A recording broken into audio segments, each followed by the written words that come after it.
Thank you.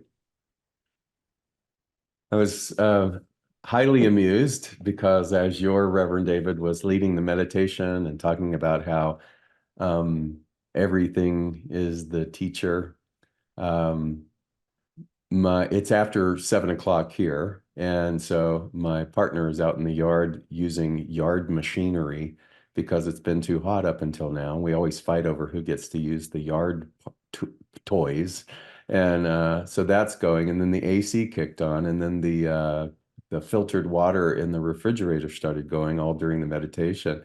And I'm like sitting there going, "This is perfect." They're all examples of polarity, all examples of the chaos and the zigzag of the things that happen in human existence. And how do you or I either react or respond when all of that kind of whirlwind is going? And so I thought, oh, the universe is playing with me right now. So everything is a gift, everything is a teacher, even those chaotic things. And when I started to think about everything as a gift, what would you label as the two biggest gifts to humanity? So I read somewhere that those things are fire, the unveiling, the usage of fire and electricity. And when you talk about fire and electricity and the way in which that quantum leaped our experience as humanity, then you can automatically want to say, oh, that, those are the great things. But if you thought of everything as a spectrum or polarity, and let's say like this pencil is the universal line that is infinite, it has no end, just keeps going. And so if this end was, let's say, the things that we labeled as good, then we would probably put fire, the invention, discovery of fire, and the invention of electricity on this end of the spectrum, right? But now go to talk to someone who has experienced this end of the spectrum with regards to those two elements. Someone who has been burned, someone who has had an electrical short, and that has contributed to the loss of, let's say, their personal possessions. And all of the sudden, there isn't such a rush or a readiness to singularly conceptually label those two things as good, because now they have experienced a different form of the spectrum. And that's something really sort of helpful when we began to think about all of the ways in which we have labeled things as good or bad. You start to experiment with things in their spectrum or in the polarity by which we face them, and the consciousness or the level of self-awareness by which we interface with them at that moment.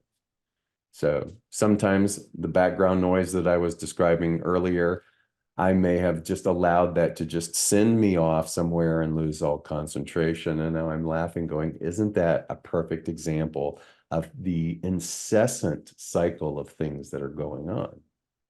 So the two greatest gifts to humanity depends on who you talk to, right? And now I was studying and researching the 5 hindrances that the Buddha said we all come in with when we incarnate as a human. Now, what I want to point out about this is that these 5 hindrances, so again, what end of the spectrum is that on? If it's a hindrance, what do we want to label it as? Something bad. Let's say we want to put it back on this end. But the Buddha said these hindrances are not something that you caused because you are bad or because you are unconscious or because you did something wrong. It's that this plane of form consists of polarity. And so these so-called hindrances are sort of part of the curriculum that you and I walk into. They're not things that because we backslid and we went off and went astray, that these things befell us. They're sort of the ornamentation that comes in by you and I agreeing as a soul to walk into a human form. So these five hindrances, he says, if they remain in the polarity of that which overpowers or rules, are the prohibitors from you and I becoming enlightened. So my goal here for our short time together is you and I are going to master through this so that at the end of this talk, we can all rest assured that we will become enlightened. Are you game? Okay. All right, cool. So the five hindrances of Buddhism, what are they? Well, the first one, this is always fun, lust and greed. Lust and greed. And this isn't so much as a sort of a sexual predatory lusting.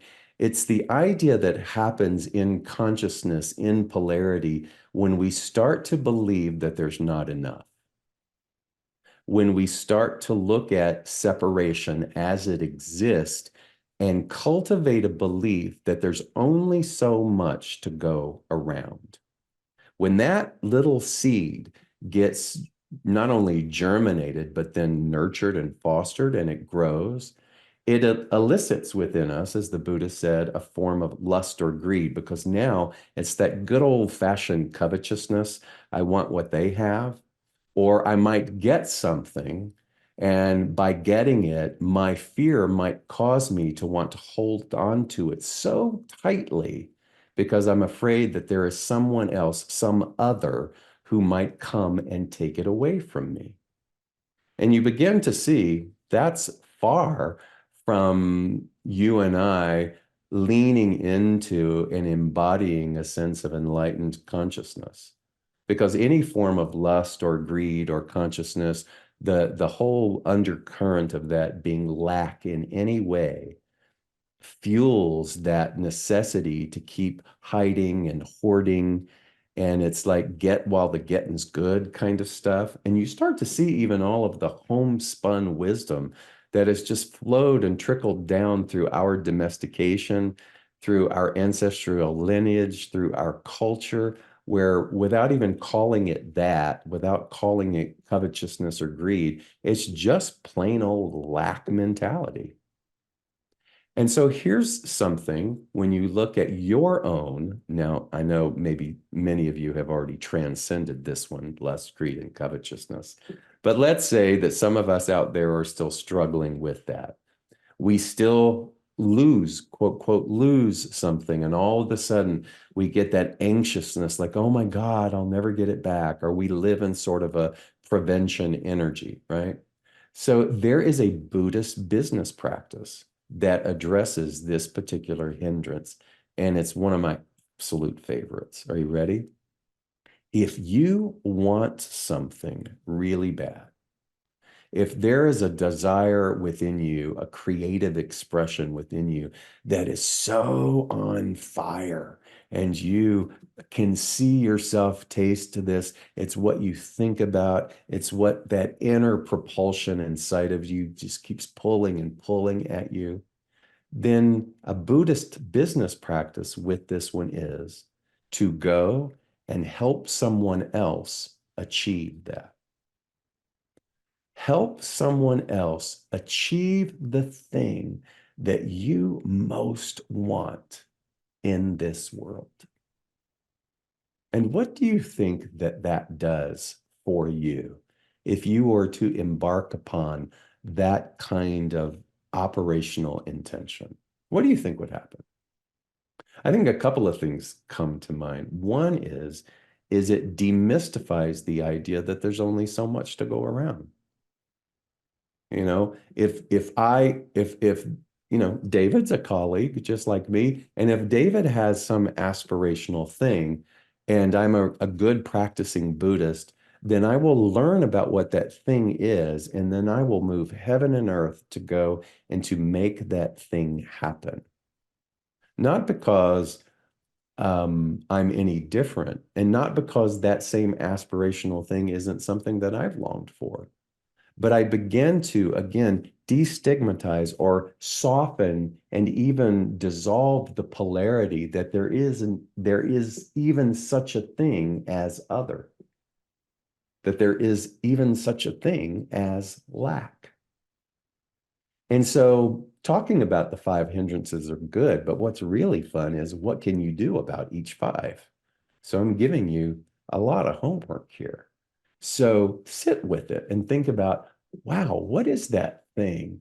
Maybe it's sitting on the back burner of your desire, and you are still to this day longing to move it to the front burner. What is that thing? What would it feel like to go and support somebody else to have that same thing? So that's the first hindrance, lust, greed, or covetousness. The second one is hatred or ill will. Hatred or ill will. So I don't think any of us would wake up in the morning and say that we are a hateful person. But we can readily admit that if we were fully transparent, that there are thoughts of ill will. There are thoughts about those who don't necessarily conform to the ideals that we have in our own mind about the way that they should be. We are products of our environment. We're products of our religious upbringing. We are products of our country. We are products of so many environmental things that shape what fuels our hatred or ill will that we often don't even look at it as that. But it truly is just another form of separation or othering. So we look at all of that with a sort of metaphoric nose up in the air or some type of condescension. So if that is not something that you've done wrong, but something that's just baked in because you chose the master class of being human, then if it's just a movie, how do you step out of the movie and observe that particular trait and go, okay, how do I transcend that? How do I allow myself to evolve from being someone who readily wants to go there? My favorite example of this comes from the beloved Ram Dass. He talked about openly his disdain for a man named Caspar Weinberger, who I believe was the Secretary of Defense long ago. Oh my God, he struggled so deeply with this man. And he began to recognize that this was becoming a major hindrance. It was becoming antithetical to what it was that he was aspiring to be. And he was at a loss for what to do with this heat that he felt every time this man was on television or he opened a newspaper. So he had an altar or a puja, as they would call it in Hinduism. And on the puja would be a picture of Christ, a picture of Anandama, a picture of Krishna, a picture of his guru, Neem Karoli Baba, a picture of all the other holy saints and sages. And every morning, as was his routine, he would come to that puja and he would light the candles and he would bow and he would say, "Good morning, Krishna. Good morning, Jesus. Good morning, Buddha." And then he'd go, "Good morning, Caspar," because he had put a picture of Caspar Weinberger on his altar. And the goal is that Caspar was going to stay on the altar as long as it took for that heat to begin to subside. And I have loved that story that he has shared often throughout his life, because what it does is, first of all, it makes us transparent to the fact that it's just one of the things that I came in with when I signed up to be a human, right? I'm surrounded by people who are educating me and telling me that I must support an us and them mentality. So naturally, that's going to devolve into some type of ill will or hatred. And so one of the ways that we can do that is sort of like almost um, a tangible Ho'oponopono practice, where you take the picture of this person and you put it on your altar. And whatever your meditative practice is, whatever your spiritual customs are, you make it a point each day that those who are in conflict, those who the beloved Edwin Gaines used to say, you've put outside of your heart, that you find a way to include them in your practice. There's a bit of play with that, which I think is important because it lifts some of the heavy-handedness off of the shoulds, and it opens up and it recognizes that, oof, this is a part of my humanness. Ouch. Okay, let's see, what can we do here? And as we become more compassionate towards our own self-hatred and ill will, that ripple effect begins to permeate into others as well. And the same thing holds true for yourself. To be able to do some old-fashioned mirror work. And if you're struggling, and if you have really not understood the depths of your own personal incrimination, that you make a practice to begin to step in front of the mirror on a regular basis and find loving ways to address yourself every day. These things are not new. These practices are certainly not new. But isn't it amazing that sometimes they're like a fad for a while and then they go away? But these are like tried and true methods in order to get us to hone back into the truth that there is no us and them. That the thought crime even that I hold against another, I'm holding against myself. It's a big hindrance right there, right? So number one, lust, greed, and covetousness. And then the second one, hatred or ill will. It's a big one. Sometimes I feel like I have to expand my puja table depending upon where it is in the spectrum of what's going on in the world. The next one, this is an interesting one, is agitation. The Buddha said one of the hindrances that comes with taking on a human form, a human birth, is the ability to become agitated. So just as your Reverend David was leading that beautiful meditation, and I told you a little bit about the noise that was going on, it would be very easy to become agitated. Agitation is a reflection of not being in control. And many of us, in fact, I would say all of us, have some semblance of struggle with regards to control. And when we find the illusion of control slipping away from us at any level, then we begin to get sort of agitated by that. And one of the things that comes with agitation is a sort of inflammation, inflamed rhetoric, inflamed ways in which we interface, particularly in our era, on things like social media. And the interesting thing about inflammation or agitation is it is what? It's just energy.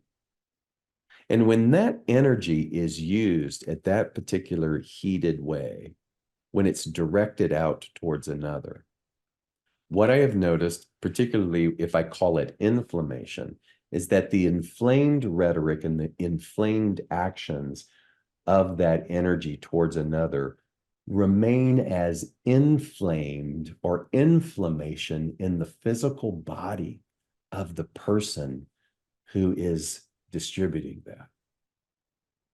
Remember, if there is no other, then when we begin to experience an internal or physical inflammation in our own beingness, could it be that that is mirroring the inflammation or agitation that is being projected out into a world where we are seemingly unable to control? What would happen if I begin to cease my directing inflammation outside, out there to others? What if I stopped? What if I like to do it this way. What if I created an experiment? So think about a time where we've all gotten heated, and then the moment that that thing came up, the fingers want to go to the keyboard or something wants to come out of our mouth immediately. And one of the practices I find that is incredibly helpful is the 24-hour pause. The moment that it gets ignited, first and foremost, we have to be able to do what? We have to recognize that it's happening. We have to recognize that something has become agitated or inflamed inside of us. Now, the higher self-aware action would be to not act on that thing in that moment, but make an agreement that I will wait for 24 hours before reacting / responding. Let me tell you what happens in that 24 hours. If you do that, you will begin to notice that a lot of the projection and the triggering that caused that thing to ignite in the first place, that too begins to lessen. And the investment that we have in the transactional tit for tat kind of thing, the self-preservation, the triggering that might happen, that also begins to soften a little bit. And a new, broader, bigger, healthier perspective is allowed for us to sit for a moment and to behave and to respond more appropriately or more consciously, if you will. It's not sweeping things under that don't need to be addressed. It's not burying our head under the sand. It's recognizing that you have at your ability the awesome opportunity to take one of the 5 hindrances and become more and more masterful with them. One of the hindrances that you just got handed when you said, yeah, I'll come in as a body. And that choice to pause, even when all of the others around are igniting us to want to create a mob mentality, is a high level way of engaging in this human spacesuit. I'm gonna be here for a moment. The fourth one, it's just fun to say, sloth and torpor. Do you ever want to have 2 dogs and you get them at the same time and you call them sloth and torpor? So sloth and torpor is the 4th hindrance in Buddhism. If you look up those words, basically the Buddha is reflecting upon inertia, stagnation, lack of movement. It's what happens to water if the water never moves. It becomes stagnant and algae filled and putrefied. And the same thing happens to us.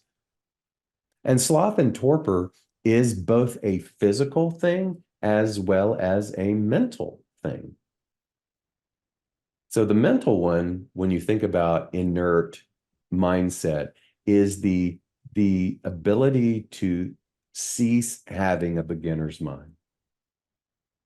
It's moving into a rigidity of, I know that already. It's an unwillingness to learn and be available to new information. And that kind of mentality and rigidity is exactly a self-imposed unconscious choice, because you are a part of an unlimited amount of exploration, manifestation, and inspiration. But how are you and I going to have any of that if we don't keep continuing to develop beginner's mind? I read a statistic somewhere that I'm almost positive that this is what it was, because it was so alarming, that over 75% of Americans do not have a passport. And that many of those people have never left the town or the county by which they were raised or born in. And one of the things that the author Mark Twain said is that one of the greatest enemies of bigotry is travel. Because what happens is when you move outside of that stagnation or that realm of familiarity, you begin to see more and more, you begin to understand more and more that there really is one and the same, that wherever you go in the world, people do desire the same thing. They want their families to be safe. They want to live in some type of peace. And so you can begin to see the commonality in humanity, but it's hard to get that from a book or a television show when it's just remaining in concept. And so sloth and torpor is not only mentally staying open, but it's also physically moving, finding something, some way to move. MOVE. If you ever struggle with a word of the year, I think it's a good one to put the word move. I have move on my desk, and my agreement is I can sit for an hour, but I got to get up and I got to move. I got to go outside and then I come back and then I got to go move. And so you understand the physical benefits of that. It's the same thing with the mind. To be a beautiful perpetual student, to be someone who is willing to say yes to some type of adventure, to understand and know that anything that is labeled as unfamiliar should be looked and befriended upon. So if you're the type of person who drives the same route over and over again, even something like that, mix it up. Begin to change things. Begin to look at the familiarity. Begin to look at the way in which we cling to familiarity as a sort of comfort zone. And how willing would you be to shake things up a little bit? To be open and available to some type of new mental and physical horizon. It's an infinite wonder out there to explore. And then the last one is doubt. So you and I, again, you didn't do anything wrong by being a doubtful person. It's just part of the coursework that you were given as agreeing to be in a human body. Doubt.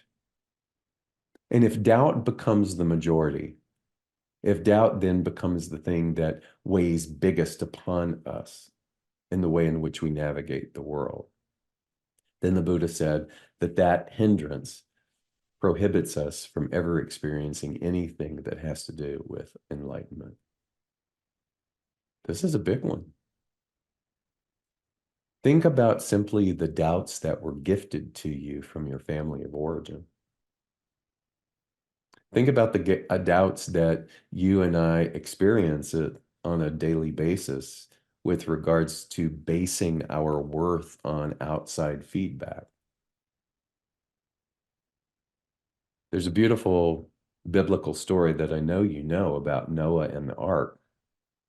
And the element of the story of that archetype that's my favorite is the dove. In the story of Noah and the ark, the dove is played as a character that Noah uses in order to see if the water has receded from the flood, correct? So if you studied theology, there are schools of thought that says that Noah released that dove many times. That the dove coming back with the olive branch was not like the second flight of the dove. It was one of scores of flights.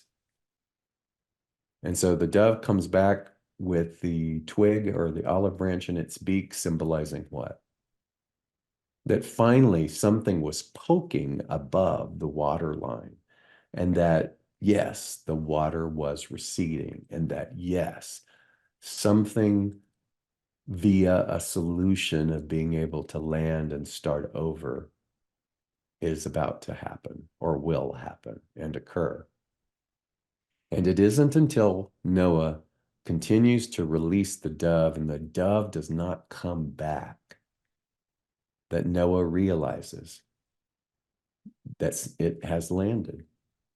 And the dove to me is about your creativity. How many times have you released your desire, your creativity, your longing into the world, only to have that dove come back over and over again because there's been simply no place for it to land? There's been no receptivity. Can you imagine? The story would be rather stinky if Noah released the dove and it came back and he goes, oh, okay, I guess it's all lost. And then they just stay in the boat forever and believe that that's the best that it ever gets. But the true metaphor in that archetype is that Noah kept releasing the dove. So something inside of Noah knew that a change would occur, that some redemptive act would present itself, that some receptivity would cause him and this new form of life to be able to have a chance. And that's kind of what you and I are called to do. It's almost like you and I are in an insulated ark, and we have no idea where the creativity that you give to the world is going to land and be received. And how many of us have done so? We've gotten the courage up and we have released that dove only to have it come back to us and we go, well, I guess there's nothing about this then, and we put it away. But doubt is the opportunity for you when you feel that, when you want to put the dove away. Doubt is the opportunity. Doubt becomes the teacher to say, nope, you know what? If the seed is there, there's a metaphysician by the name of Thomas Trord, and my favorite thing that he ever wrote was, if the seed of desire falls within the mind of your awareness, so does the ways and the means for that seed to come to fruition. Because imagine if it didn't, then humanity as we know it would be rather cruel. It'd be like a perpetual carrot being dangled in front of us, teasing us. But the seed of desire or creativity or expression that lands in you is accompanied simultaneously by the ways and means. Is it always going to look like the picture in your mind? No, of course not. But the fulfillment of that is going to blossom and grow if, let's mix metaphors here, you keep sending out a dove. You keep nurturing the seed. But imagine if you dug up the seed. Imagine if you never let the dove fly again. And so doubt then is not this horrible thing. It's actually a great encourager. Lust, greed, and covetousness then is not a terrible thing. It's a wonderful teacher that says, hey, go help somebody else fulfill the dreams of their heart. Hatred and ill will, then, polarity wise, are really the thing that says, come and find the beloved in the one that you hold as an enemy. Agitation, then, is really a teacher that says, take a breath, take a breath. Learn to respond rather to react, because the world is going to make you a reactive monster if you don't. Sloth and torpor is that despair and that futility that is saying, what's the point? And it's saying, I'll tell you what the point is. Get up and move. Get up and move. Become friendly with the unfamiliar so that you can shake the sleeping self awake and you can move out of the things that are familiar so that you can find what it is that is yours to do. And again, doubt is the thing that says, if the seed is there, so are the ways and means for that to come to fruition. And so, are they hindrances or are they just masterful teachers? Is it kindergarten? Is it below average studies? Or is it a master class that you and I were ready for because we agreed to come in a human form? I like to think that if you're here, you're hearing this, or if there's even any possibility of self-awareness and growth inside a person, it's that they are ready for the master class. to make these 5 hindrances into 5 gifts, 5 teachers, and to know that by doing so, we all get to evolve and have a really good time. Thank you all so much. Blessings.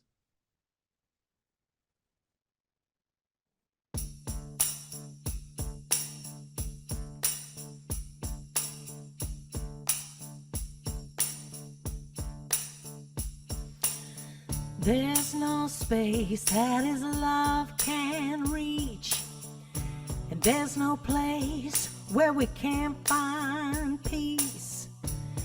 There's no end to amazing grace. Take me in with your arms spread wide. Take me in like an orphan child. Never let go, never leave my side. I am holding on to you. I am holding on to you. In the middle of the storm, I am holding on. I am.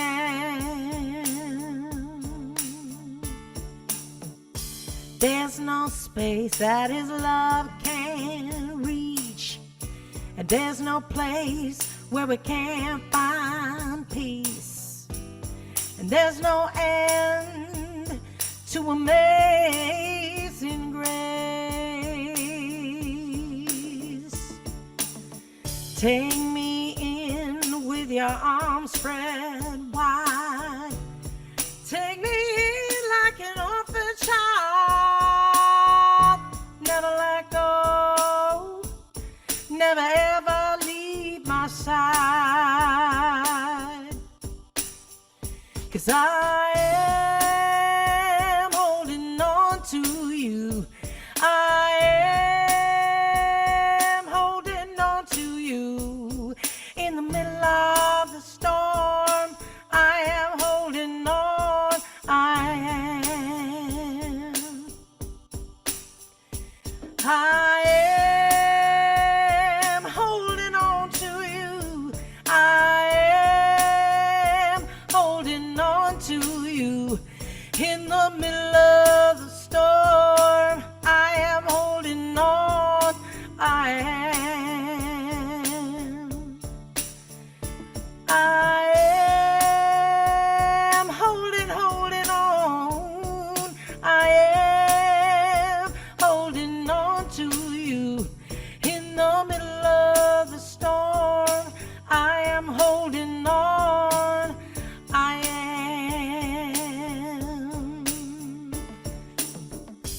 In the middle of the storm, I'm holding on. I am. In the middle of the storm, I am holding on. I am.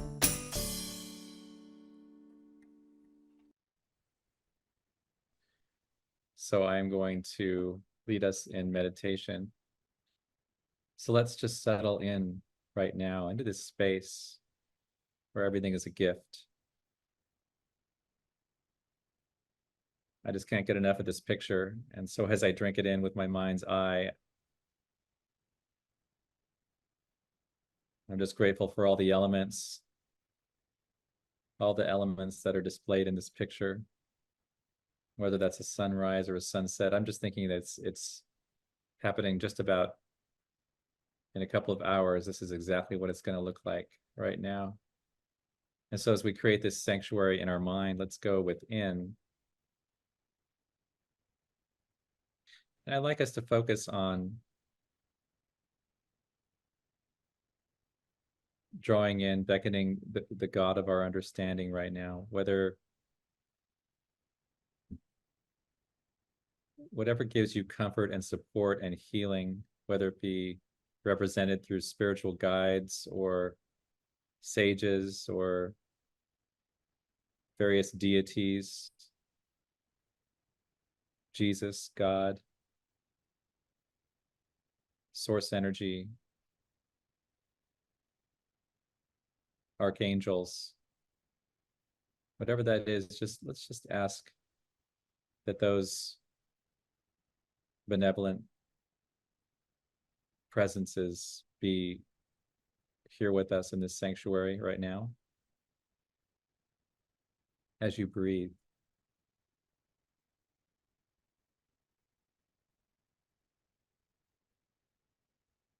as you trust into this sacred space.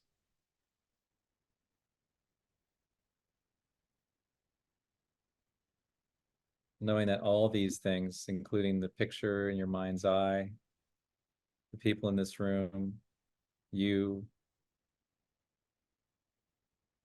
source energy, it's all God. God is all there is.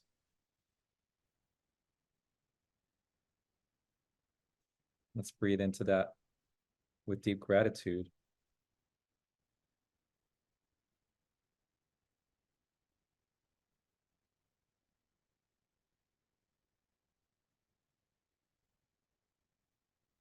Let's breathe into that even when we are feeling weak. This is the place of our power.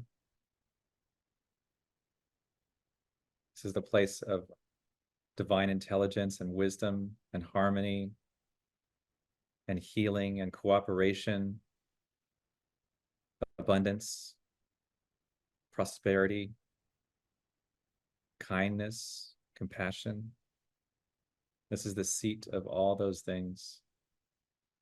Giving great gratitude for this space right here, right where you're sitting.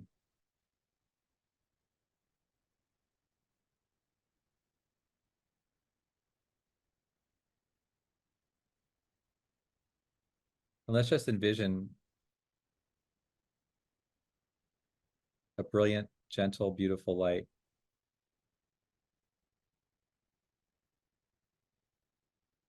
just cascading through our physical, mental, emotional, situational, spiritual bodies. Knowing that light as divine love.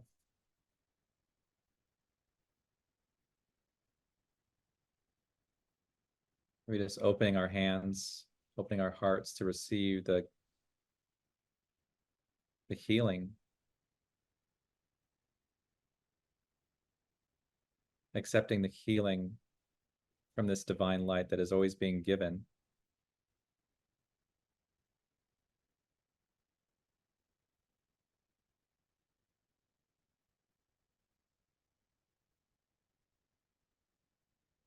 And so if there's anything that's weighing on your mind, your heart,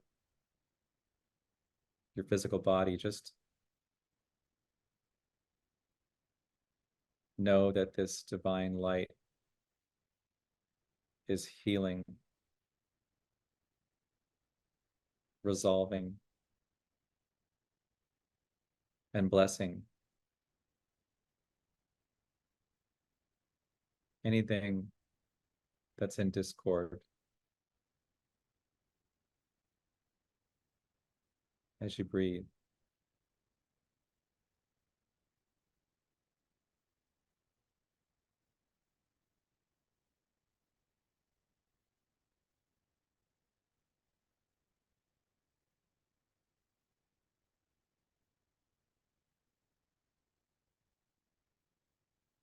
Breathing in this light and breathing out this light.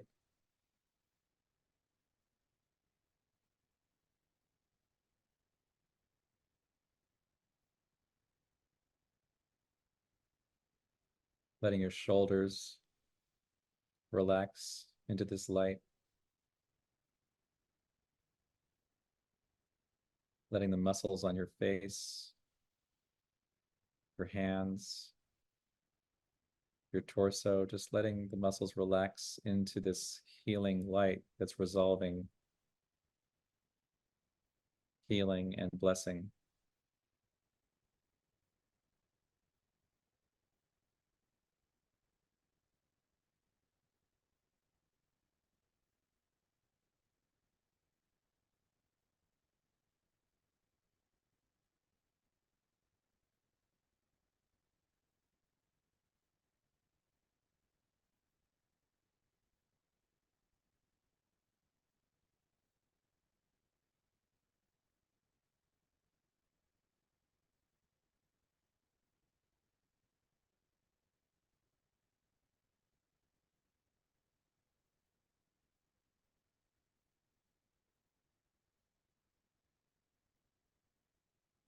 Now seeing everything as clear. Everything in your space as crystal clear.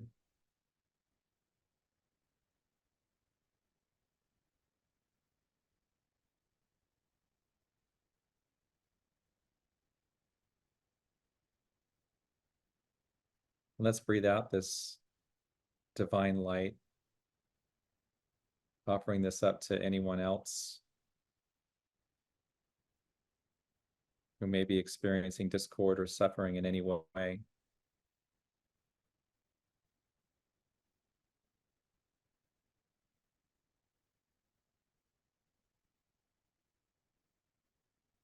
I think of all the people in David Ault's Kaleidoscope Foundation for Children. I think about them from Guatemala to Cambodia to India. I think of this divine light shining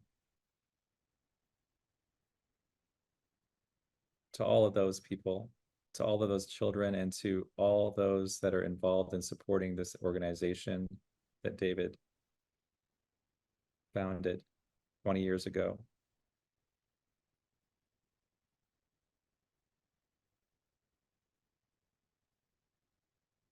And children all over the world right now, I just spread that light. Let's offer that light.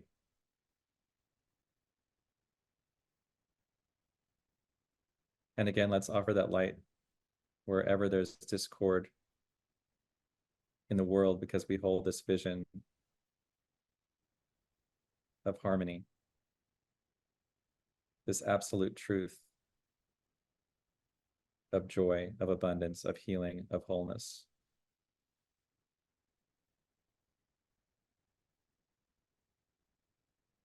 As I slowly come back into the room, I just give great gratitude for this healing and for this work.